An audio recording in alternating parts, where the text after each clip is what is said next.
स्वागत है आपके अपने YouTube चैनल जीएस विद आशु 3.0 पर। बीपीएससी टीआरई 4.0 के लिए आज हम लोग मॉडर्न हिस्ट्री से संबंधित 20 अति महत्वपूर्ण प्रश्नों को देखने वाले हैं इस वीडियो में। इसमें सारे के सारे प्रश्न बहुत ही सिलेक्टेड दिए गए हैं जो आपके एग्जाम में आने की पूरी संभावना है, इसलिए वीडियो को लास्ट तक जरूर देखें। वीडियो स्टार्ट करने से पहले आप लोगों से एक ही रिक्वेस्ट है, प्लीज़ वीडियो को लाइक और सेशन ख़त्म होने के बाद किसी भी एक ग्रुप में शेयर जरूर कर दीजिएगा। चलिए शुरू करते हैं और अपना भी सोचना आंसर क्या हो सकता है। पहला प्रश्न है, भारत छोड़ो का प्रस्ताव यानी कि मसौदा किसके द्वारा तैयार किया गया था। अति महत्वपूर्ण प्रश्न है और पहले भी पूछा गया है एग्जाम में। भारत छोड़ो का प्रस्ताव तैयार किया गया था जवाहरलाल नेहरू जी के द्वारा। ऑप्शन नंबर बी सही हो जाएगा। भारत छोड़ो आंदोलन का प्रस्ताव यानी कि मसौदा जवाहरलाल नेहरू के द्वारा तैयार किया गया था, जबकि प्रस्ताव को गांधी जी ने प्रस्तुत किया था तथा करो या मरो का नारा दिया था। भारत छोड़ो आंदोलन का आरंभ 9 अगस्त 1942 को किया गया, जिसे स्वतः स्फूर्ति आंदोलन के रूप में भी जाना जाता है। अगला प्रश्न है, भारतीय परिषद अधिनियम 1909 यानी कि मार्ले मिंटो एक्ट में विधान परिषद की सीटों में कितनी वृद्धि हुई थी। आंसर हो जाएगा ऑप्शन नंबर बी 60। भारत परिषद अधिनियम 1909 में विधान परिषद की सीटों की संख्या 60 कर दी गई थी। अगला प्रश्न है, इंपॉर्टेंट है, धर्षणा नामक धरने का निम्नलिखित में से किस यूनाइटेड प्रेस के संवाददाता के बृहत विवरण प्रदान किया। आंसर है option number B Webb Miller ने। अगला प्रश्न लिखते हैं, किसने नमक का कानून तोड़ने के समूह को मद्रास के मरीना बीच तक पहुंचाया था। आंसर हो जाएगा option number D Durga Deshmukh ने। दुर्गाबाई देशमुख ने नमक का कानून तोड़ने के समूह को मद्रास के मरीना बीच तक पहुंचाया था।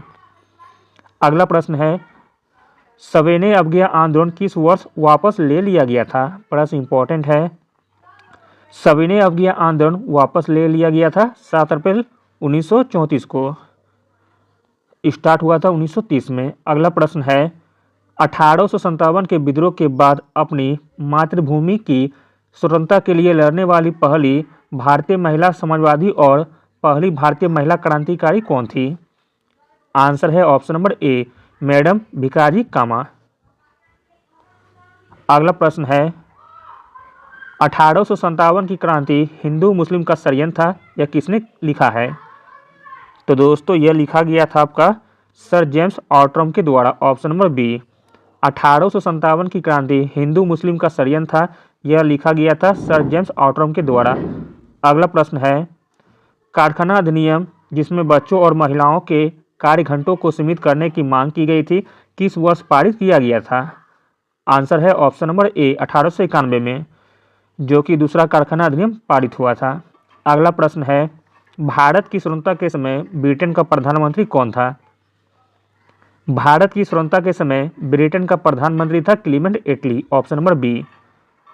अगला है, 1947 में स्वतंत्रता मिलने के दौरान भारतीय राष्ट्रीय कांग्रेस के अध्यक्ष कौन थे।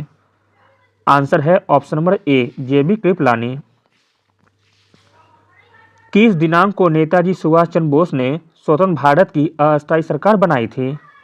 तो दोस्तों वह तारीख हो जाएगा 21 अक्टूबर 1943 को। 21 अक्टूबर 1943 को नेताजी सुभाष चंद्र बोस ने स्वतंत्र भारत की अस्थायी सरकार बनाई थी।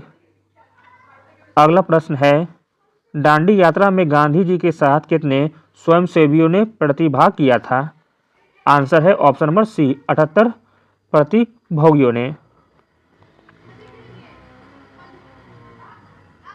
12 मार्च 1930 ईस्वी को गांधी जी ने ऐतिहासिक दांडी यात्रा शुरू की थी, जिसे नमक सत्याग्रह के नाम से भी जाना जाता है। गांधी जी साबरमती आश्रम से अपने 78 अनुयायियों के साथ गुजरात के समुद्र तट पर स्थित दांडी के लिए निकल पड़े। 24 दिन की यात्रा के दौरान 241 मील की लंबी दूरी तय करने के बाद 6 अप्रैल 1930 को दांडी पहुंचे और वहां पर गांधी जी ने एक मुट्ठी नमक उठाकर सांकेतिक रूप से नमक कानून तोड़कर सविनय अवज्ञा आंदोलन की शुरुआत की। सरोजिनी नायडू को भारत की कोकिला के नाम से जाना जाता है। नमक सत्याग्रह के दौरान यह गांधी जी के सहयोगी थे। अगला प्रश्न है, ब्रिटिश सेना के किस कमांडर ने पोर्टोनोवो के युद्ध में हैदर अली को हराया था? तो दोस्तों वह कमांडर का नाम हो जाएगा Eyre Coote, option number B. British commander Eyre Coote ने पोर्टोनोवो के युद्ध में हैदर अली को हराया था। अगला प्रश्न देखते हैं, हिंदुस्तान गदर पार्टी की स्थापना के बाद निम्नलिखित में से किसे इसका अध्यक्ष नियुक्त किया गया था? आंसर है ऑप्शन नंबर सी, बाबा सोहन सिंह भाकना जी को। भारत में आधुनिक राष्ट्रवाद के उदय की परिघटना उपनिवेशीवाद विरोधी आंदोलन के साथ गहरे तौर पर जुड़ी हुई थी। 1913 ईस्वी में अमेरिका के सैन फ्रांसिस्को में हिंदुस्तान गदर पार्टी की स्थापना हुई। इसकी स्थापना के बाद सोहन सिंह भाकना को अध्यक्ष नियुक्त किया गया था। अगला प्रश्न है, सत्यशोधक समाज की स्थापना किसके द्वारा की गई थी? आंसर है ऑप्शन नंबर ए, ज्योतिबा फुले के द्वारा। अगला प्रश्न है, बहिष्कृत भारत पत्रिका को किसने आरंभ किया था? बहिष्कृत भारत पत्रिका को आरंभ किया गया था बी.आर. अम्बेडकर जी के द्वारा, ऑप्शन नंबर ए। अगला प्रश्न है, 1878 में राजमुंदरी सोशल रिफॉर्म एसोसिएशन की स्थापना किसने की थी? आंसर हो जाएगा ऑप्शन नंबर बी, वीरेश सिंगलम ने। 1878 में राजमुंदरी सोशल रिफॉर्म एसोसिएशन की स्थापना की गई थी वीरेश सिंगलम के द्वारा, ऑप्शन नंबर बी। अगला प्रश्न है, वैद्यगत के सिद्धांत के आधार पर किस राज्य का सबसे पहले विलय किया गया था? आंसर है ऑप्शन नंबर ए, सतारा को।